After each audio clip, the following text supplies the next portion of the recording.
هغه کومه غلطي ده چې د ښځې او د خاوند د کوروالي نه باد کېږي زیاتر دا غلطیانې چې دي دا ښځې کوي. کومو ښځو کې چې دا غلطیانې خو د نن نه توبه استغفار وباسئ ځکه چې په دې کې ډېره عظیمه ګناه ده. او که په کومو ښځو کې دا غلطیانې نه وي او دا نور سوچ کوي چې یاره موږ به هم داسې شی کوو نو ګوره بالکل داسې ونه کوئ. دې کې ډېره زیاته ګناه ده. راځئ دا ویډیو خپل هم ګورو او نورو ملګرو سره هم شریکه کوو. که په چا کې دا غلطي نو کیدای شي چې د دې اورېدو سره الله پاک دغه انسان نه دا غلطي وباسي. نو ویډیو راسه اخري پورې وګورئ او ملګرو سره یې لازمي سپورټ کوئ. دا یو خور سوال کړی وی زه د خپل خاوند سره کور کې اوسېږم او په دې کور کې زموږ سره زما خواښ هم ده او زما د دې خاوند خور هم ده. نو روزانه د لامبل د دې د لاسه ماله حیا راځي لکه دا راته ګران دي چې هر سهار پاسم او څه کوم د هغوی په مخ کې لامبم. نو آیا زه تیمم کولی شم او که نه؟ الجواب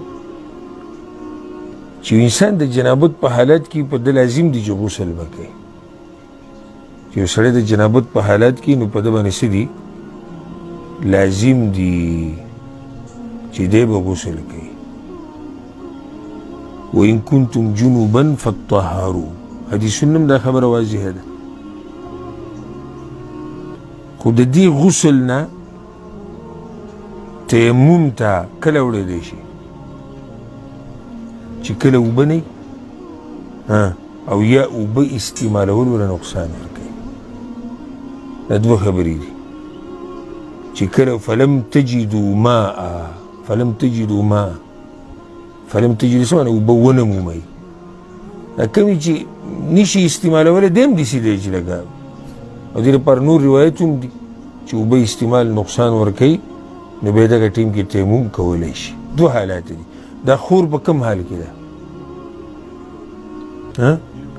دا په یو کې هم نه ده.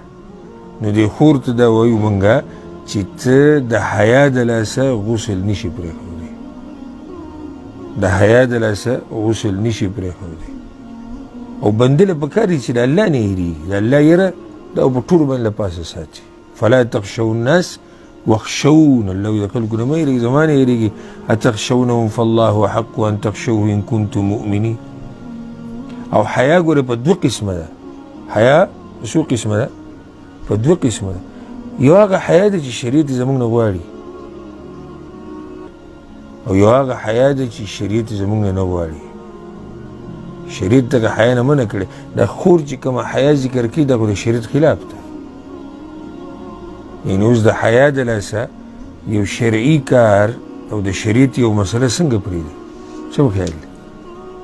موږ دې خور ته داسې ویلی چې ته داسې وکړه یعنې غسل د خلکو د راپاڅېدو نه مخکې کوه که داسې ټیم کې وکړئ چې خلک کور کې مشران کور کې ودی یا بل ځای کې هسې طریقه جوړېدی شي. خو مقصد د خبرې دا دی چې غسل پرېښودی دې دپاره جایز دي نه دي جایز. والله اعلم.